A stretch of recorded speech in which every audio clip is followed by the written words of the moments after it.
Presidential bet Isko Moreno's volunteer group Ikaw Muna or I Am Pilipinas announces it is switching its support to Vice President Leni Robredo.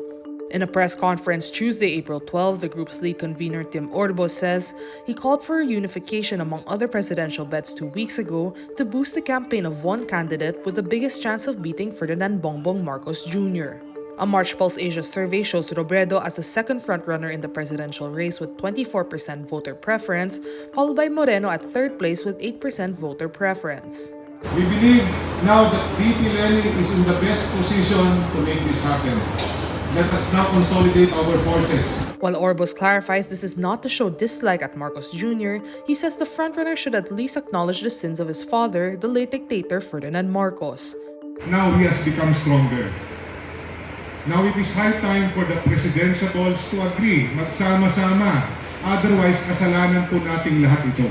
But Moreno remains undaunted, saying he will fight for his presidential bid till the end. Maraming salamat sa kanila. I wish them all the best. And this separates the men from the boys. Moreno's campaign manager Lito Banayo tells Rappler right after the I Am Pilipinas press conference, the mayor is not giving up, even in the worst-case scenario of local political allies switching sides. Another group of volunteers, also from I Am Pilipinas, says they affirm their support for the Manila mayor win or lose. In a separate press conference, Philip Picho, a known leading member of I Am Pilipinas, says he cannot leave a person who they chose based on the decision of all members.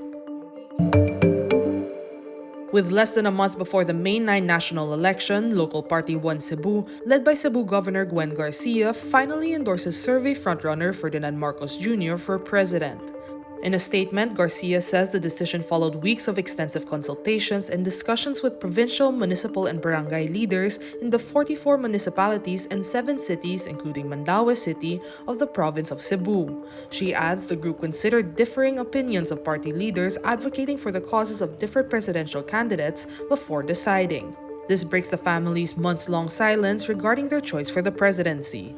The agreement comes as a surprise to Cebuanos as PJ Garcia, the party's Secretary General, has been vocal against the candidacy of Marcos and the authoritarian regime of his father, Ferdinand Marcos Sr. Need more context, clarity, and perspective? Get the full picture with Rappler Plus. With exclusive content and events, you'll get an opportunity to discuss issues with reporters, experts, and featured guests while helping Rappler continue its fearless journalism.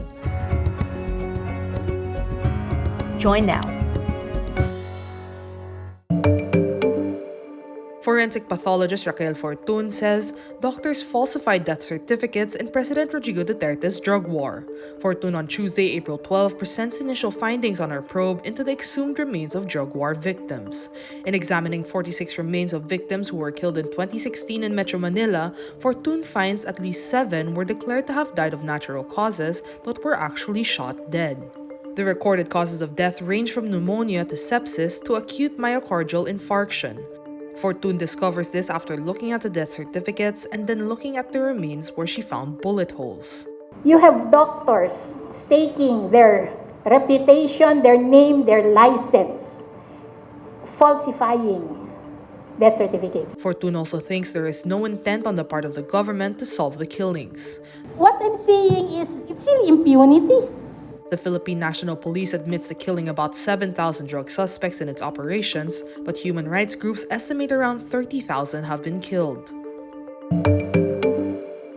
Rappler urges the Supreme Court Monday, April 11, to dismiss and not to glorify the petition filed by the Office of the Solicitor General against the deals between the news organization and the Comelec for the 2022 polls.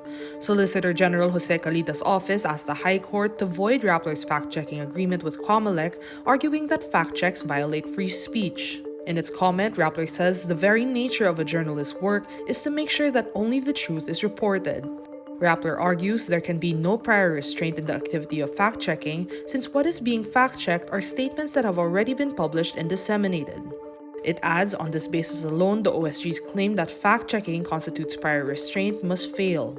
Rappler also insists the Solicitor General made malicious misrepresentations about the true nature of the Memorandum of Agreement with Comelec. Calida claims the news website would be able to filter information being reported, censor other media outlets, and massively dictate the outcome of the elections. As pointed out by Rappler and the Comelec in the past, the provisions under the MOA are not exclusive to Rappler, as the Comelec has made similar arrangements with other entities. Hollywood star Johnny Depp and ex-wife Amber Heard face off again Monday, April 11, as a U.S. defamation trial begins over allegations Heard made about domestic abuse. Depp, 58, sues Heard for $50 million, saying she defamed him when she penned a 2018 opinion piece in the Washington Post about being a survivor of domestic abuse. The op-ed never mentions Depp by name, but Depp's lawyers say it was clear Heard was referencing him and that the piece damaged his film career and reputation. Depp denies all allegations of abuse, saying in his lawsuit that Heard's claims were an elaborate hoax to generate positive publicity for Miss Heard and advance her career.